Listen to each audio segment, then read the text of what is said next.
আজকে বাড়িতে মাছের ডিম রান্না হয়েছিল, তাই ভাবলাম মাছের ডিম দিয়ে আজকে একটা নতুন রেসিপি বানানো যাক। রেসিপিটা হলো গন্ধরাজ মাছের ডিমের পকোড়া। তো প্রথমে ডিমটাকে বেশ ভালো করে ধুয়ে নিয়েছি। এরপর ডিমের মধ্যে দিয়ে দিলাম পেঁয়াজ কুচি, লঙ্কা কুচি, রসুন কুচি, তারপর দিয়ে দিলাম গন্ধরাজ লেবুর জেস্ট, মানে যে গায়ের সবুজ খোসাটা ছিল সেটা একটু ঘষে দিয়ে দিলাম। তারপর গন্ধরাজ লেবুর রস দিয়েছি বেশ অনেকটা।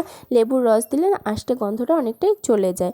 তারপর পরিমাণ মতো লবণ, হলুদ গুঁড়ো, লঙ্কা গুঁড়ো আর 1 কাপ বেসন দিয়ে হাত দিয়ে বেশ ভালো করে মেখে নিচ্ছি। তো এবার কড়াইতে সাদা তেল গরম করে নিয়েছি। এবার মাছের ডিমগুলোকে গরম তেলের মধ্যে ছোট্ট ছোট্ট পকোড়ার আকারে ছেড়ে উল্টে পাল্টে ভালো করে ভেজে তুলে নিলেই রেডি হয়ে যাবে গন্ধরাজ মাছের ডিমের পকোড়া।